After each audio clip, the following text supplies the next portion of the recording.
یہ بات تو مشہور ہے کہ مکے میں آبادی کا آغاز سیدنا اسماعیل علیہ السلام سے ہوا۔ آپ نے 137 سال کی عمر پائی اور تاحیات مکے کے سربراہ اور بیت اللہ کے متولی رہے۔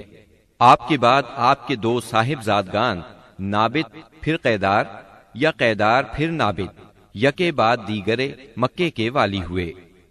ان کے بعد ان کے نانا مزاز بن عمرو جرہمی نے اقتدار اپنے ہاتھ میں لے لیا۔ اس طرح مکے کی سربراہی بنو جرہم کی طرف منتقل ہو گئی اور ایک مدت تک انہی کے ہاتھ میں رہی۔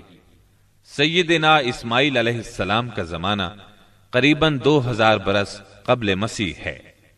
اس حساب سے مکے میں قبیلہ جرہم کا وجود کوئی 2100 برس تک رہا اور ان کی حکمرانی قریباً 2000 برس تک رہی۔ بنو خزاعہ نے مکہ پر قبضہ کرنے کے بعد بنو بکر کو شامل کیے بغیر تنہا اپنی حکمرانی قائم کی۔ البتہ 3 اہم اور امتیازی منصب مضری قبائل کے حصے میں آئے۔ نمبر 1، حاجیوں کو عرفات سے مزدلفہ لے جانا اور یوم النفر یعنی 13 ذی الحجہ کو مینا سے روانگی کا پروانہ دینا۔ یہ حج کے سلسلے کا آخری دن ہے۔ یہ اعزاز الیاس بن مضر کے خاندان بنو غوث بن مرہ کو حاصل تھا۔ یہ صوفہ کہلاتے تھے۔ نمبر 2، 10 ذی الحجہ کی صبح کو مزدلفہ سے مینا کی جانب افاضہ یعنی روانگی۔ یہ اعزاز بنو عدوان کو حاصل تھا۔ نمبر 3، حرام مہینوں کو آگے پیچھے کرنا۔ یہ اعزاز بنو کنانہ کی ایک شاخ بنو تمیم بن عدی کو حاصل تھا۔ مکہ معظمہ پر بنو خزاعہ کا اقتدار کوئی 300 برس تک قائم رہا۔ یہی زمانہ تھا جب عدنانی قبائل مکے اور حجاز سے نکل کر نجد، عراق کے اطراف اور بحرین وغیرہ میں پھیلے اور مکے کے اطراف میں قریش کی صرف چند شاخیں باقی رہیں، مگر مکے کی حکومت اور بیت اللہ کی تولیت میں ان کا کوئی حصہ نہ تھا، یہاں تک کہ قصی بن کلاب کا دور آیا۔ قصی نے مکے کا بندوبست اس طرح کیا کہ قریش کو مکے کے اطراف سے بلا کر پورا شہر ان پر تقسیم کر دیا اور ہر خاندان کا ٹھکانہ مقرر کر دیا۔ البتہ مہینے آگے پیچھے کرنے والوں کو نیز آل صفوان، بنو عدوان اور بنو مرہ بن عوف کو ان کے مناصب پر برقرار رکھا، کیونکہ قصی سمجھتا تھا کہ یہ بھی دین ہے، اس میں رد و بدل کرنا درست نہیں۔ قصی کا ایک کارنامہ یہ بھی ہے کہ اس نے حرم کعبہ کے شمال میں دار الندوہ تعمیر کیا۔ اس کا دروازہ مسجد کی طرف تھا۔ دار الندوہ دراصل قریش کی پارلیمنٹ تھی، جہاں تمام بڑے بڑے اور اہم معاملات کے فیصلے ہوتے تھے۔ قریش پر دار الندوہ کے بڑے احسانات ہیں، کیونکہ یہ ان کے اتحاد کا ضامن تھا اور یہیں ان کے الجھے ہوئے مسائل احسن طریقے سے طے ہوتے تھے۔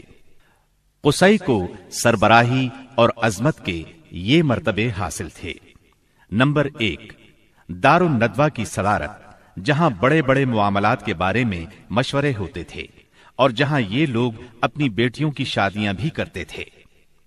نمبر 2، لوا یعنی جنگ کا پرچم قصی ہی کے ہاتھوں باندھا جاتا تھا۔ نمبر 3، حجابت یعنی خانہ کعبہ کی پاسبانی۔ اس کا مطلب یہ ہے کہ خانہ کعبہ کا دروازہ قصی ہی کھولتا تھا۔ خانہ کعبہ کی خدمت اسی کے ذمے تھی، چابی بردار بھی وہی تھا۔ نمبر 4، سقایا یعنی پانی پلانا۔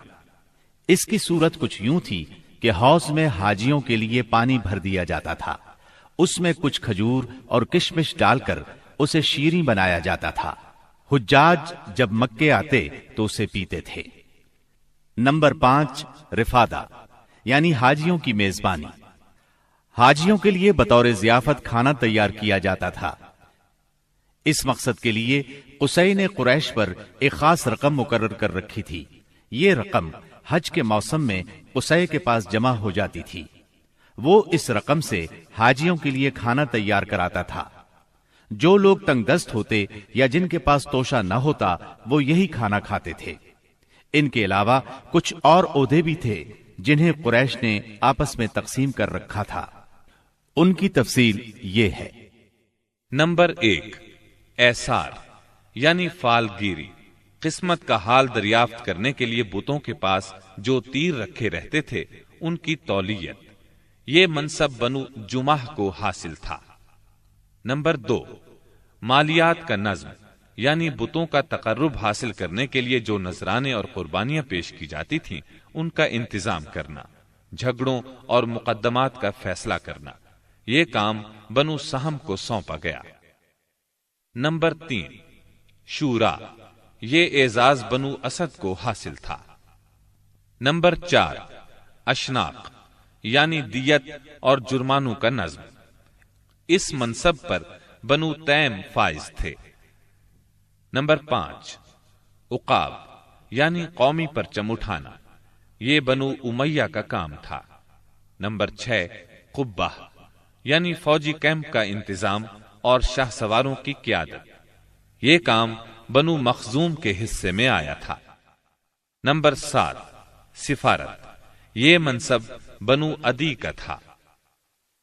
ہم قحطانی اور عدنانی قبائل کے وطن چھوڑنے کا ذکر کر چکے ہیں۔ ان قبائل میں سرداری نظام رائج تھا، قبیلے خود اپنا سردار مقرر کرتے تھے۔ قبائلی سرداروں کا درجہ اپنی قوم میں بادشاہوں جیسا تھا۔ قبیلہ صلح اور جنگ میں بہرحال اپنے سردار کے فیصلے کا پابند ہوتا تھا۔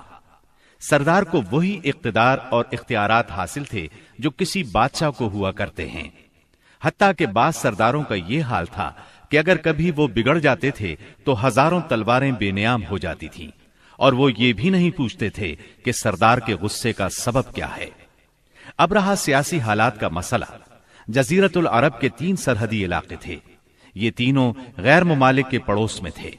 ان کی سیاسی حالت سخت پریشان کن تھی۔ وہاں انتشار کی کیفیت تھی، صورتحال زوال پذیر تھی۔ انسان مالک تھا یا غلام، حاکم تھا یا محکوم، بس انہی 2 طبقوں میں بٹا ہوا تھا۔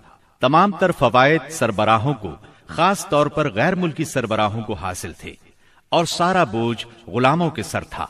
وہ طرح طرح کے ظلم و ستم برداشت کرتے تھے، زبان نہیں کھول سکتے تھے کیونکہ حکمرانی جبری تھی۔